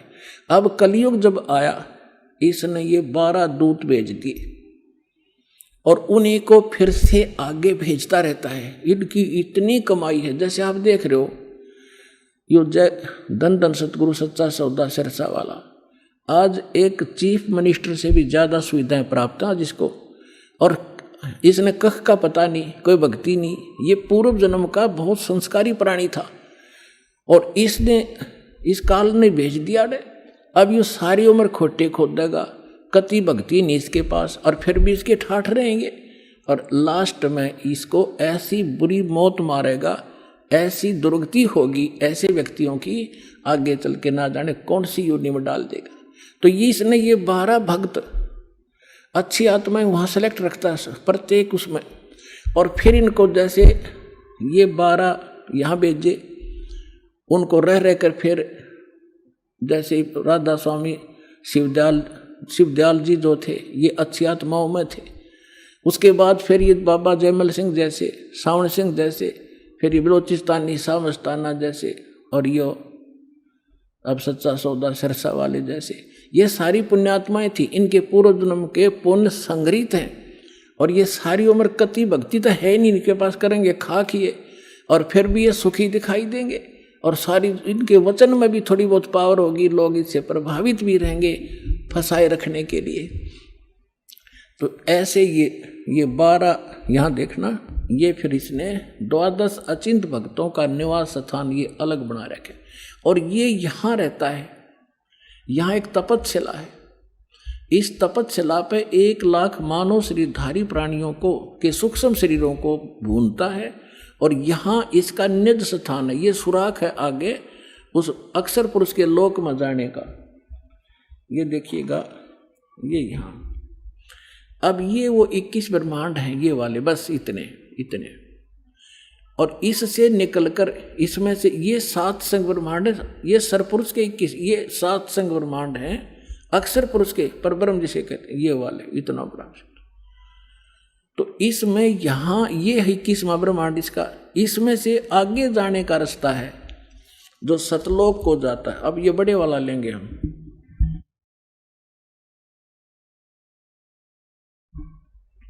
अब ये 21वां ब्रह्मांड है, ये देख पूरे ब्रह्मांड देखो 21। तो अब ये यहाँ बैठा है, इस यहाँ एक रास्ता है, ये 11वां द्वार है, ये 11वां द्वार, और इस 11वें द्वार को इसने स्वयं रोक रखा, यहाँ बैठा है ये। कोई भी प्राणी यहाँ से नहीं जा सकता, यहाँ से वही जा सकता है जिसको कबीर परमेश्वर लेकर जाएंगे। और परमात्मा के वहाँ जाते ही काल का उस द्वार को स्वयं रोके बैठा है। जब वहाँ यहाँ से हम जाएंगे भक्ति इस भगवान के मंत्र के आधार से, तो इसका सिर झुक जाता है ऐसे अपने आप, और इसके सिर पे पैर रख के, और तब हम इस अक्षर पुरुष के लोक में प्रवेश करते हैं। यहाँ काल ने ये वो 11वां द्वार है, और वो ये अब यहाँ लेंगे हम पूरे ब्रह्मांड। ये 21 ब्रह्मांड काल के हैं, ब्रह्म के, और ये है 11वां द्वार। इसमें प्रवेश किए ये अक्षर पुरुष के 7 शंख ब्रह्मांड हैं, ये छोटे छोटे 7 शंख ब्रह्मांड, और ये है वो 12वां द्वार। ये है 12वां द्वार, इससे प्रवेश पार करके तब हम यहाँ सतलोक में परमात्मा के चरणों में पहुँचेंगे। और ये असंख्य ब्रह्मांड है ये परमात्मा के, असंख्य। ये तो थोड़ा सा क्षेत्र रह जाता है इनका, ये इतना का क्षेत्र है बस, सरपुरुष और अक्षर पुरुष का दोनों का मिला के। और ये असंख्य ब्रह्मांड का ये मालिक, ये पूर्ण ब्रह्म सत्य पुरुष है। तो ये 12वां द्वार पार करके हम सतलोक में प्रवेश करेंगे। अब आपने देखा परमात्मा ने बताया कि इस ब्रह्मा विष्णु महेश की उत्पत्ति कैसे हुई, और अब थोड़ा सा हिंट इन पुराणों से देना पड़ेगा ताकि आपका विश्वास दृढ़ हो। पुण्यात्माओं, यदि इस जीवन में आपको कोई विशेष काम है तो ये है परमात्मा को समझना, जानना और मोक्ष प्राप्त कराना। जब भगवान आपको मिल गया, सत्साधना आप करते हैं, तो आपके जो भौतिक लाभ हैं वो तो ना चाहते हुए भी आपको मिलेंगे। परमात्मा आपको सारे सुख भी देगा आपको भक्ति कराने के लिए। जैसे हम अपने बच्चों को शिक्षा ग्रहण कराने के लिए कितनी सुविधा देते हैं, स्वयं हम मजदूरी करते हैं और बच्चों को बढ़िया ड्रेस देते हैं, उनको गाड़ियों में भेजते हैं, और 15-20 वर्ष तक बच्चे तो पढ़ो और अपना कल्याण कराओ। तो ये परमात्मा ने आपको ये ड्रेस जो दी है मनुष्य की, ये विद्यार्थी को आप विद्यार्थी हैं, और जब आप सही विद्या ग्रहण करोगे, परमात्मा अनुकूल चलोगे, तो आपको सारी सुविधा ऑटोमेटिकली मिलेंगी। आपके घर में सुख, आपके शरीर में सुख, आपके सब संकटों का निवारण करेगा भगवान, तभी आप भक्ति कर सकोगे। तो इसके लिए आपने अच्छा समय निकालना पड़ेगा। ये देखिएगा, ये श्री शिव पुराण सचित्र मोटा टाइप, केवल हिंदी, गीता प्रेस गोरखपुर से प्रकाशित है। इसके कौन है संपादक? हनुमान प्रसाद पोदार।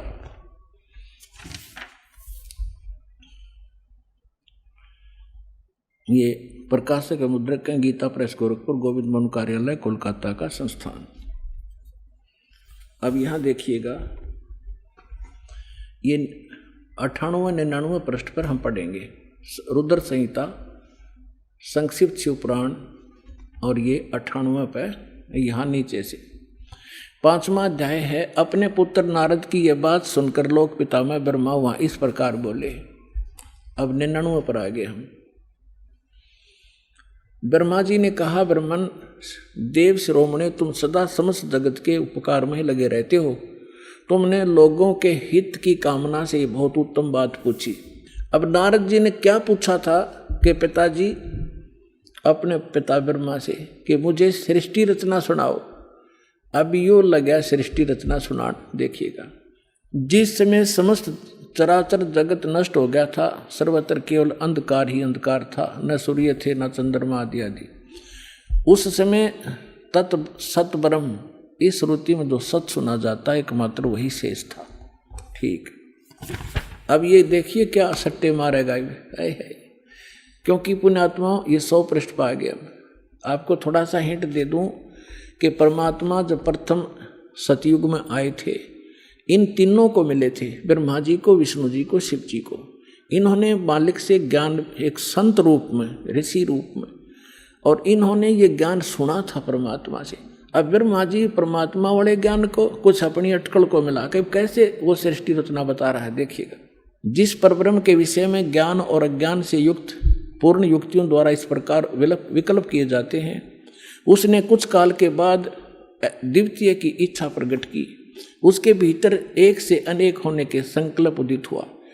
तब उस निराकार परमात्मा ने अपनी लीला शक्ति से अपने लिए एक मूर्ति की कल्पना की। अब ये के सट्टे मारे है, नो को वैसे तो परमात्मा निराकार है, वो ये ब्रह्म निराकार कहे, और उसने कहते फिर वो सदाशिव के रूप में आ गया। वो सदाशिव कौन है? देखिए उनका। अब ये कहते हैं जो मूर्ति रहित परम ब्रह्म है, उसकी मूर्ति भगवान सदाशिव हैं। ये काल ने सदाशिव कहे हैं, आगे क्लियर भी होगा। अर्वाचीन और प्राचीन विद्वान उन्हीं को ईश्वर कहते हैं। उस समय एकाकी रहकर स्वेच्छानुसार विहार करने वाले सदाशिव ने अपने विग्रह से एक स्वरूप भूता शक्ति की सृष्टि की, जो उनके अपने श्री अंग से कभी अलग होने वाली नहीं थी। अब ये क्या कह रहा है ब्रह्मा जी? अपने विग्रह से उस काल रूपी ब्रह्म ने, सदाशिव ने अपने शरीर से एक स्त्री उत्पन्न की, जो उसके श्री अंग से कभी अलग होने वाली नहीं थी, अलग कर दी। यह देख, अपने विग्रह से स्वयं ही एक स्वरूप भूता शक्ति की सृष्टि की, जो उनके अपने श्री अंग से कभी अलग होने वाली नहीं थी। उस पराशक्ति को प्रधान और प्रकृति, गुणवती माया, प्रकृति भी कहते हैं उस दुर्गा को। बुद्धि तत्वों की जननी तथा विकार रहित बताया गया है। उस शक्ति, वह शक्ति अंबिका दुर्गा कही गई है। उसको प्रकृति, ये ध्यान रखना, दुर्गा को प्रकृति भी कहते हैं, जो गीता में आपको दिखाया था। अभी आपको श्रीमद् भगवद गीता अध्याय नंबर 15 के श्लोक नंबर 3 से 5 में, 3, 4, 5 में स्पष्ट किया था कि ये काल कहता है ये प्रकृति तो सभी की माँ जानो, और मैं सबका पिता, मैं इसके अंदर बीज स्थापना करता हूँ जिससे सबकी उत्पत्ति होती है। और प्रकृति से उत्पन्न ये तीनों गुण, रजगुण ब्रह्मा, सद्गुण विष्णु, तमगुण शिव जी, ये सभी जीवात्मा को कर्मानुसार बांधे रखते। और परमात्मा ने क्या बताया कि नहीं, ये 3 नहीं, ये 5 मिलकर बांध रहे आपको। और हम इन 500 मेल जीव अटकाए, युगों युग हम आन छुटाए। अब देखो उसको प्रकृति सर्वेश्वरी त्रिदेव जननी, ओए होए, तीनों देवताओं की को जन्म देने वाली इनकी माता नित्या और मूल कारण भी कहते हैं। सदाशिव द्वारा प्रकट की गई उस शक्ति की 8 भुजाएं हैं। होगी ना स्पष्ट? 8 भुजाएं हैं। ये देखिएगा 8 भुजाएं, ये है वो दुर्गा। इसमें तो घड़ी ला रखी, घर की बाहर कितनी ला दो ये, लेकिन है इसकी 8 ही हैं। ये नककता पता नहीं था, किसी 20 मुँह ला दें, किसी 50 ला दें। ये अष्टंगी है, सभी जानते इस बात को, 8 भुजा है। अब देखिएगा उस शक्ति की 8 भुजाएं हैं। नाना प्रकार के आभूषण उसके श्रीअंगों की शोभा बढ़ाते हैं। वह देवी नाना प्रकार की गतियों से संपन्न है और अनेक प्रकार के अस्त्र शस्त्र धारण करती है। एकाकिनी होने पर भी वह माया संयोग वसात अनेक हो जाती है। वे जो सदाशिव हैं उन्हें परम पुरुष ईश्वर शिव शंभु और महेश्वर कहते हैं। ये देखिए यहाँ आगे अब हम 101 पृष्ठ पे हैं, रुद्र संहिता। अब इस शिव सदाशिव इस काल की महिमा सुना रहा है ब्रह्मा जी। वे अपने सारे अंगों में भस्म रमाए रहते हैं। उन काल रूपी ब्रह्म ने, आ गया ना स्पष्ट? ये काल रूपी ब्रह्म कहो, सदाशिव कहो, ब्रह्मा विष्णु महेश का पिता कहो, दुर्गा का पति कहो, उन काल रूपी ब्रह्म ने एक ही समय शक्ति के साथ है। नाथ ने, ये गलत मिसप्रिंट है, शिवलोक नामक अक्षेत्र का निर्माण किया। उस उत्तम अक्षेत्र को काशी कहते हैं। आगे देखो, वे प्रिया और जो सबके ऊपर विराजमान है, वे प्रिया और प्रियतम शक्ति और शिव, दुर्गा और ये काल जो परमानंद स्वरूप है, उस मनोरम क्षेत्र में नित्य निवास करते हैं।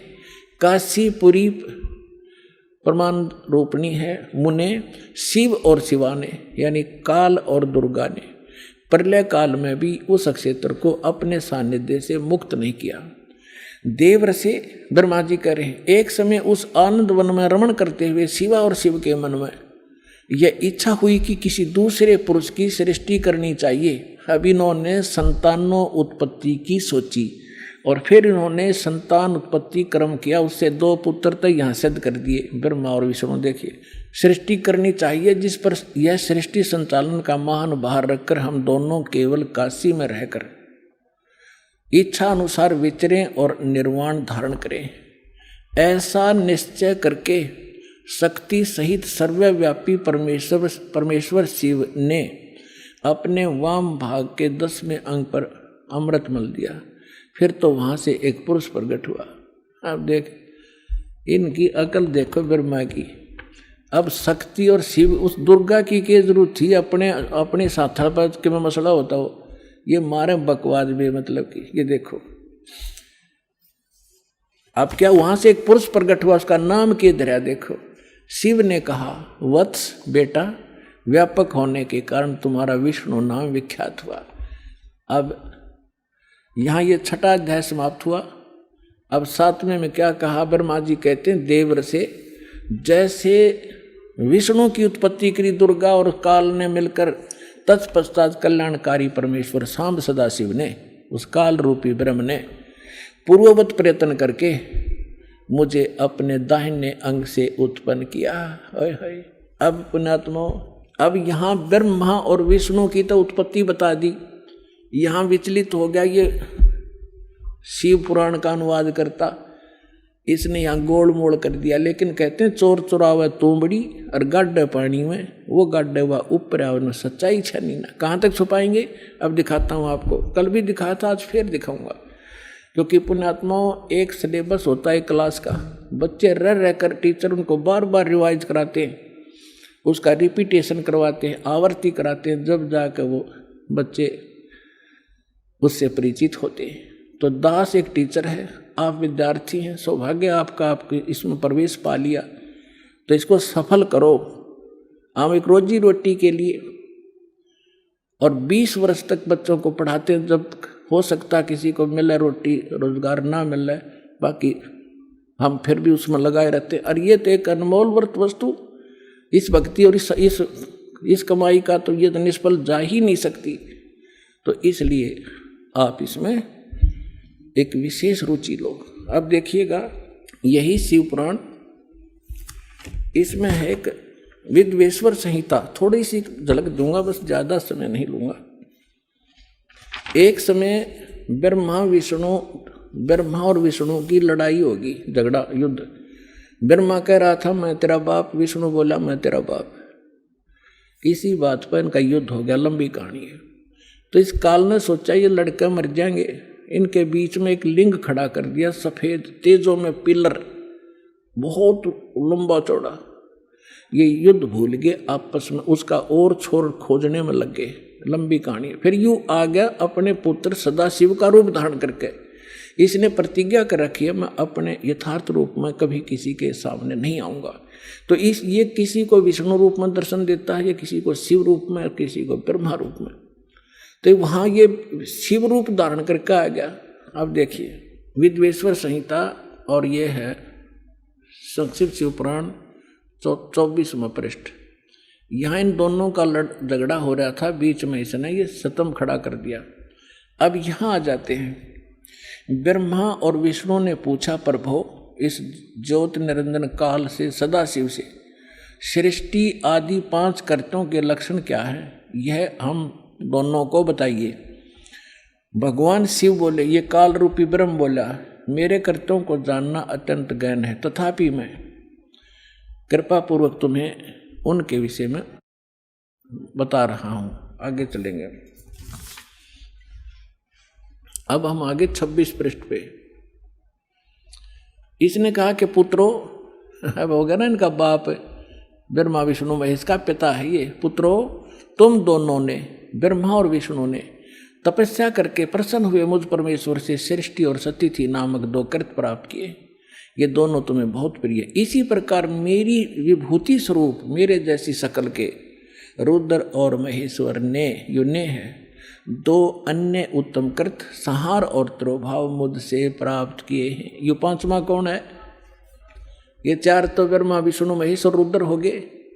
इस महेश का, इसी का एक शकल है रुद्र, और वो 11 रुद्रों का कंट्रोलर है वो रुद्र, वो अलग है।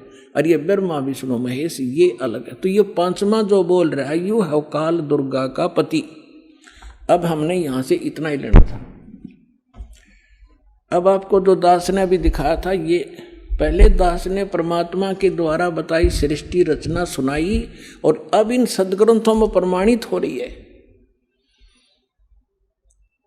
तो इससे क्या सिद्ध हो गया कि कौन है, कौन ब्रह्मा का पिता है और कौन विष्णु की माँ, शंकर का दादा कौन है, हमको देव बता। तो इस कथा से आपको सौदा सिद्ध हो जाएगा कि ब्रह्मा विष्णु महेश का पिता और शंकर, इनका दादा कौन है। इनका दादा है कबीर जी, वो सत्य पुरुष जिसने इनके पिता ज्योत निरंजन को जन्म दिया, और उसी से फिर ब्रह्मा विष्णु महेश का जन्म हुआ इस ज्योत निरंजन काल से। तो इनका दादा कौन है? कबीर, सत्य पुरुष, वो परमेश्वर है। जो आज दास सत्संग शुरू करना कर रहा था, उसकी तो अभी तक भूमिका बनी है। अब क्या हुआ, इन तीनों देवताओं का दुर्गा ने ब्याह कर दिया, अपने ही 3 रूप बनाए, सावित्री, लक्ष्मी और पार्वती। समुद्र में छुपा दिए अपने वचन से, 3 लड़कियां युवा बना दी। और ये जब युवा हुए, इनको कोमा से बाहर कर दिया, इन तीनों का विवाह कर दिया। इनसे फिर आगे काल की सारी सृष्टि चली। अब दास जो आज प्रसंग शुरू किया था वही शुरू होगा मेरा तय काम, जो बताना चाहूँ था। अब धर्मदास जी ने पूछा, हे परमात्मा, हम बड़े नीच और पामर प्राणी हैं। हे भगवान, हमने आपके साथ धोखा किया, आपके साथ चीटिंग करी, और फिर भी आप हमारे लिए भटक रहे हो। कैसे दया करी दाता। तब परमात्मा ने कहा कि जब यहाँ ये प्राणी इतने दुखी हो गए, हाहाकार माच गई, तब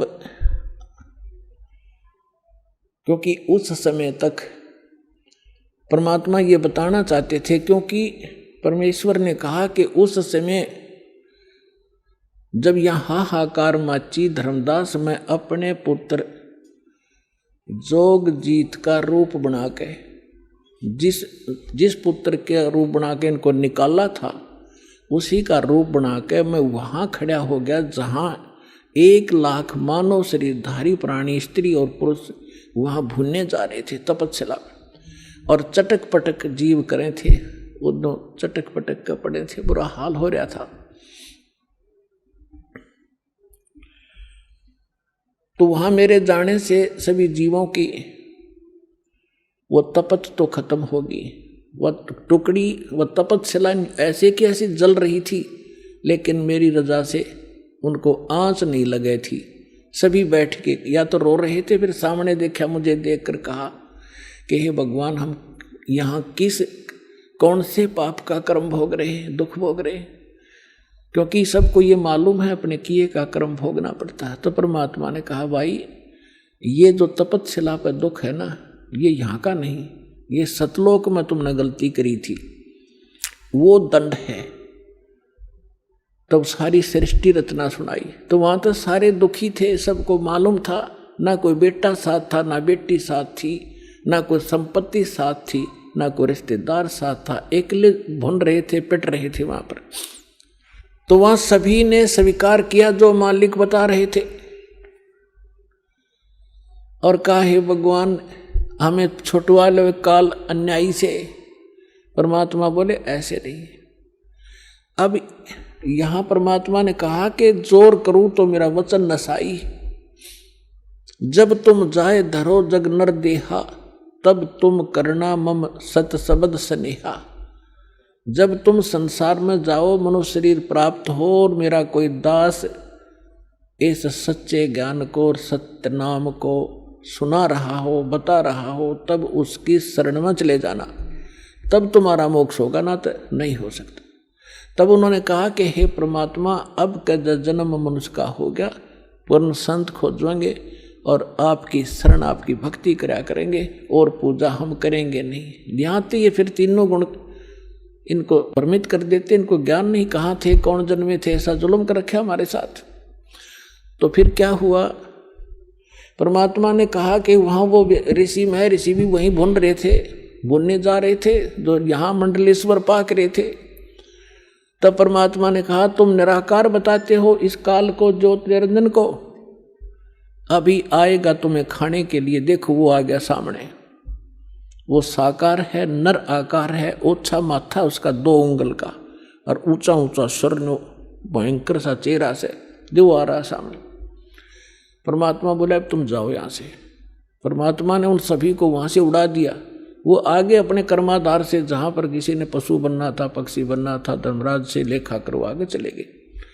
अब जब उस काल ने देखा सामने भगवान खड़े, जोगजीत खड़ा है, जिसने मुझे निकाला था वहाँ से, इतना तो वो जान गया कि कोई परमात्मा का संदेश लेकर आया है। ये थोड़ा सा उसको डर भी था, कहीं यहाँ से भी निकालने ना आ गया वो, मैंने ये गलती, मैं ये इनको दुखी कर रहा हूँ। फिर भी उसने हिम्मत करके पूछा कि जोगजीत तू यहाँ क्यों आया, परमात्मा का कोई वचन है तो मुझे बता, आदेश दे, और आज तुझे मैं ठीक करूँगा। तूने वहाँ से मुझे मार कर निकाला था, और आज तू मेरे लोक में कैसे आ गया। तब परमेश्वर के रूप में, जोगजीत रूप में खड़े परमात्मा ने कहा कि परमात्मा का आदेश लेकर मैं आया हूँ, और आपने सभी प्राणियों का कैसी दुर्गति कर रखी है, बुरा हाल कर रखा है। कोई गधा बना दिया, कोई कुत्ता बना दिया, किसी की टांग कट गई, किसी को कैंसर हो गई, किसी का बेटा मर गया, किसी की बेटी विधवा, ऐसा जुल्म। तो ये क्या कहता है कि मैं तो सत का राज करता हूँ, जो जैसा कर्म करता अपना भोग रहा है, मैं क्या करूँ।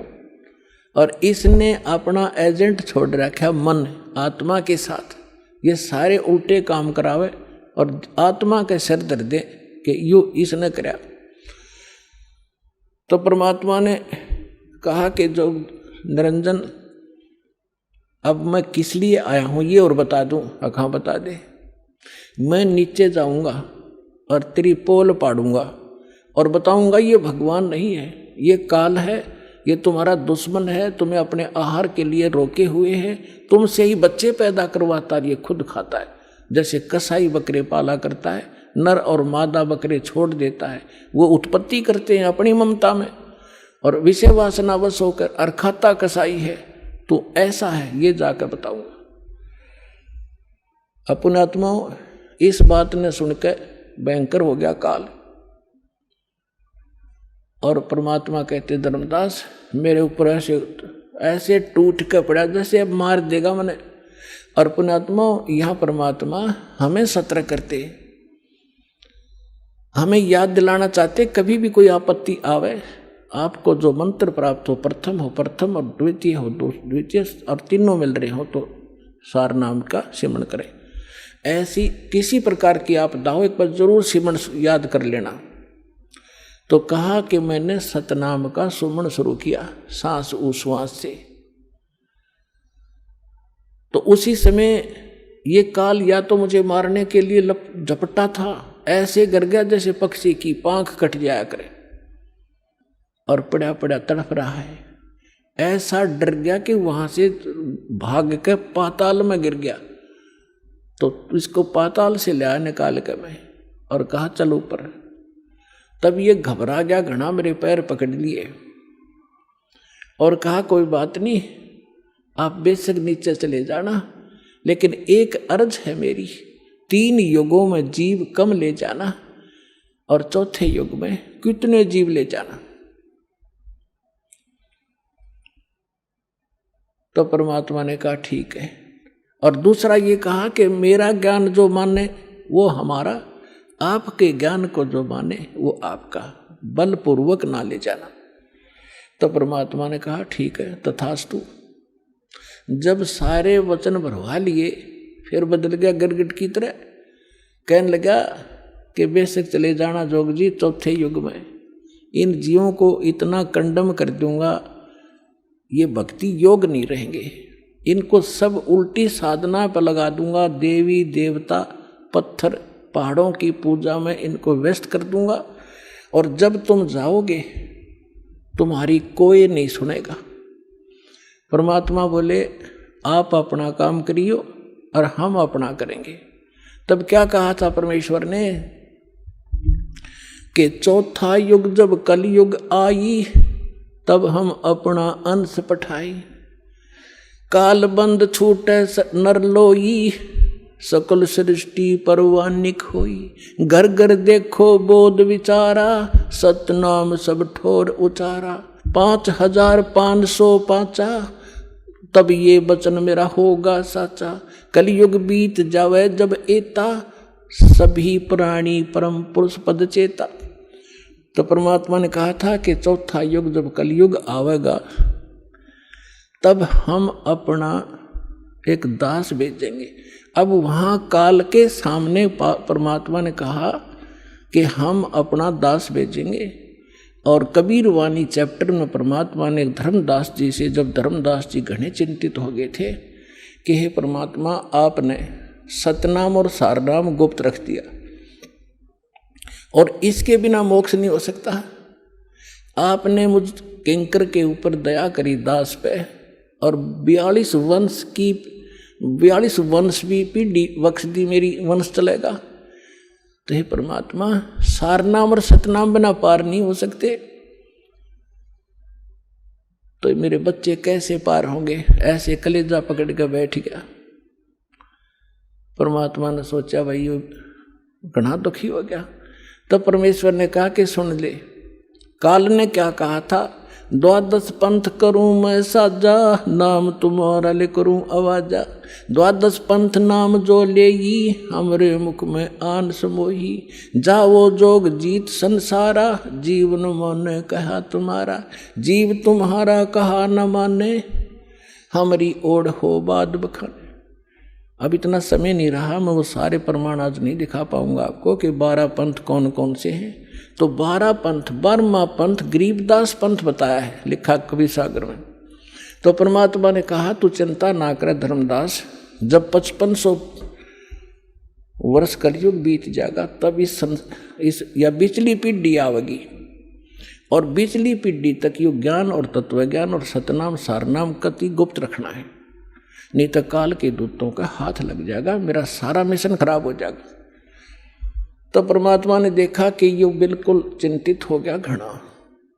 तब परमेश्वर ने कहा, धर्मदास जब साची बताऊं तेरे ते, तब धर्मदास ने कहा कि भगवान आज कितना अच्छा समय है, कलयुग स्टार्ट है सन 1398 में और 1512 तक, और आज भी लोग ना मानते, और आप कह रहे हो आगे तो भयंकर कलयुग पैदा कर देगा, काल ऐसा जुल्म कर देगा, हाहाकार मच जाएगी, इंसान कृतघ्नी हो जाएंगे, तो उस समय कैसे पार होंगे? आज तो आप भी विद्वान हैं और फिर भी ना मान रहे ये लोग। तो परमात्मा ने कहा, जब 5500 वर्ष कलयुग बीतेगा और बर्मा वंश चल चुका होगा इस काल का, यानी गरीबदास पंथ तक, तो उस बर्म में पंथ में मैं आऊंगा स्वयं, और फिर सभी पंथों को खत्म करके एक पंथ बनाऊंगा, और सारी सृष्टि मेरा ही नाम लेगी। तेरे 42 वंश क्या सारी सृष्टि न पार करूंगा धर्मदास, इन 42 की तो चिंता छोड़ तू। तब उसका दिल डटा था, और काल के सामने परमात्मा ने थोड़ा सा भेद रखा कि मैं अपना अंश भेजूंगा, और वो सारे सूरी सृष्टि को, और घर घर देखो बोध विचारा, और सत नाम सब ठोड़ उचारा। आप देख रहे हो आज ये ज्ञान गीत, ज्ञान गंगा घर घर में पहुंच गई है। ना कोई किताब खरीदनी है, इंसान देखा था किताब, या किताब बिकती देखी थी आपने गांवों के अंदर, शहरों के अंदर? कोई सब्जी बेचे, कोई प्याज बेचे, कोई तोरी और घिया बेचे, ये तो देखी थी।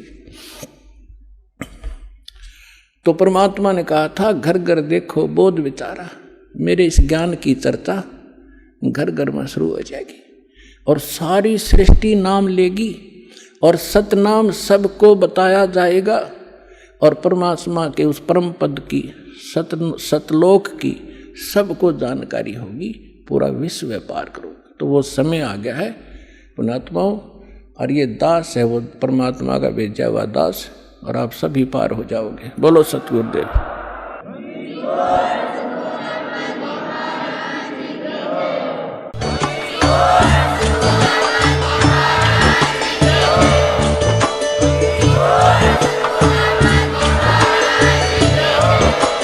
आप सुन रहे थे जगत गुरु तत्वदर्शी संत रामपाल जी महाराज जी के मंगल प्रवचन। अधिक जानकारी के लिए विजिट कीजिए हमारी वेबसाइट www.jagatgururampalji.org। संत रामपाल जी महाराज जी के शुभ आशीर्वाद से पूरे विश्व भर में 500 से भी ज्यादा नाम दीक्षा केंद्र हैं, जिन पर संत रामपाल जी महाराज जी द्वारा ऑनलाइन निशुल्क नाम दीक्षा दी जा रही है। अपने नजदीकी नाम दीक्षा केंद्र का पता करने के लिए संपर्क करें 8222880541।